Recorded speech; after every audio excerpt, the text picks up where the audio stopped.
Sous les projecteurs d'une salle d'enchères à Hong Kong, un sac à main change de main pour une somme inimaginable, plus de 350 000 euros. Ce n'est pas un bijou ni une œuvre d'art, c'est un Hermès Birkin Himalaya, fabriqué à partir d'un cuir rarissime, orné d'or blanc et de diamants. Le marteau tombe, la foule retient son souffle. Ce jour-là, un simple sac à main devient plus précieux qu'une voiture de sport, plus convoité qu'une montre Richard Mille. Mais comment en est-on arrivé là ? Comment un objet né pour transporter des affaires est-il devenu un symbole mondial de puissance, de richesse et de désir ? Hermès n'a jamais crié son succès. La maison ne fait presque pas de publicité. Et pourtant, tout le monde rêve de posséder un Birkin ou un Kelly. Ce n'est pas un hasard, derrière cette apparente simplicité se cache une stratégie invisible, un modèle économique que personne n'a jamais osé reproduire à ce niveau. Hermès a inventé le luxe le plus puissant du monde, celui qu'on ne peut pas acheter facilement. Et si la vraie richesse aujourd'hui, c'était de ne pas pouvoir tout avoir ? Car chez Hermès, le secret n'est pas dans le cuir,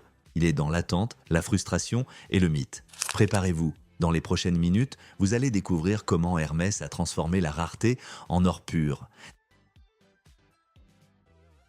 Naissance d'un empire du cuir. Avant de devenir un empire du luxe, Hermès était une sellerie. Tout commence en 1837 quand Thierry Hermès, artisan harnacheur, ouvre son atelier à Paris. Il fabrique à la main des brides, des selles et des harnais pour la noblesse européenne. Chaque couture, chaque pièce de cuir respire la perfection. À cette époque, Hermès n'a rien d'une marque de mode. C'est un symbole de maîtrise artisanale destiné aux rois, aux empereurs et aux grandes familles. Mais un siècle plus tard, le monde change. Les chevaux disparaissent, remplacés par les voitures. Pour la plupart des artisans, c'est la fin d'une époque. Pour Hermès, c'est le début d'une révolution. Sous l'impulsion d'Émile Hermès, petit-fils du fondateur, la maison décide d'adapter son savoir-faire du cuir à d'autres objets. Sacs, bagages, accessoires. L'idée paraît simple, mais c'est un coup de génie. Car Hermès ne vend pas un produit, il vend une continuité, un héritage. Chaque sac porte encore la rigueur d'une époque où l'on fabriquait pour durer toute une vie. Dans un monde où tout devient jetable, Hermès choisit la lenteur, le geste, la patience. C'est là que se dessine la clé du mythe. Hermès ne court pas après le temps, il l'apprivoise. Et c'est précisément cette philosophie qui va, des décennies plus tard, donner naissance aux deux sacs les plus célèbres du monde, le Kelly et le Birkin. Le mythe Birkin et Kelly. Tout commence par deux femmes, deux icônes, deux légendes. La première, Grace Kelly, princesse de Monaco, incarne l'élégance absolue des années 1950. Un jour, photographiée par Life Magazine, elle cache son ventre de femme enceinte derrière un sac Hermès. L'image fait le tour du monde, le sac devient un symbole et bientôt un nom, le Kelly. Sans publicité, sans stratégie marketing, Hermès vient d'écrire une page d'histoire. Un geste spontané transforme un simple accessoire en objet de désir éternel. 30 ans plus tard, un autre moment magique. Dans un avion entre Paris et Londres, Jane Birkin croise par hasard Jean-Louis Dumas, alors président d'Hermès. Elle se plaint que son sac soit trop petit, mal conçu, peu pratique. Dumas l'écoute, esquisse un dessin sur un coin de serviette. De cette rencontre naît le Birkin, un sac pensé pour une femme libre, élégante et moderne. Encore une fois, le destin, le hasard, la sincérité, mais aussi une intuition géniale. Hermès ne crée pas un sac, il crée une histoire à raconter. Le Kelly et le Birkin deviennent les deux faces d'un même mythe, le pouvoir du hasard et de l'exclusivité. Des objets faits main, rares, intemporels, mais surtout portés par des femmes qui ont marqué leur époque. Et c'est là que commence le vrai secret. Hermès ne vend pas des sacs. Il vend des symboles vivants, des fragments d'éternité. La stratégie de la rareté. Chez Hermès, acheter un sac n'est pas une transaction. C'est une épreuve. Contrairement à d'autres maisons de luxe, vous ne pouvez pas simplement entrer dans une boutique, poser votre carte et repartir avec un Birkin ou un Kelly. Non. Hermès a inventé une stratégie redoutable, créer volontairement la rareté. Les stocks sont limités, les arrivages secrets, les disponibilités imprévisibles.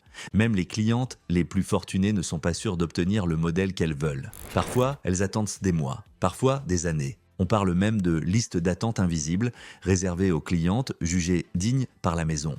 Ce n'est pas seulement une politique commerciale, c'est une mise en scène. Hermès transforme l'acte d'achat en parcours initiatique.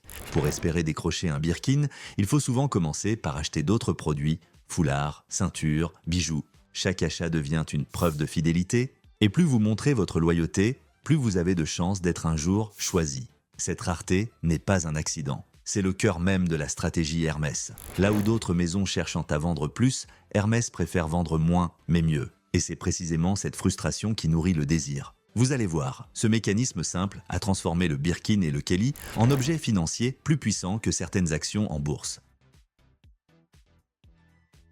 Le secret économique, la valeur artificielle. Voici la vérité que peu de gens connaissent, Hermès ne vend pas des sacs, il vend de la rareté. Le Birkin et le Kelly ne sont pas seulement des objets de mode, ce sont des instruments économiques, des actifs dont la valeur augmente avec le temps. Chaque sac est produit en quantité limitée, attribué à la main, souvent sans communication officielle. Résultat, la demande explose, mais l'offre reste minuscule. Sur le marché secondaire, un Birkin peut valoir 2, 3, parfois 10 fois son prix d'origine. Des collectionneuses les revendent comme on revend des œuvres d'art. Des investisseurs parlent même de Hermès Index, un indicateur de rentabilité supérieur à celui de l'or. Oui, un sac peut battre les marchés financiers. Mais cette valeur n'a rien de magique. Elle repose sur une équation psychologique. Le manque crée le besoin et le besoin crée le mythe. Hermès entretient le silence, ne parle jamais de chiffres, ne commente pas les enchères. Et c'est justement ce silence qui rend la marque si puissante. Le client n'achète plus un sac, il achète le droit de l'obtenir. Et ce droit, Hermès le transforme en privilège. Si vous aimez ce genre de révélation,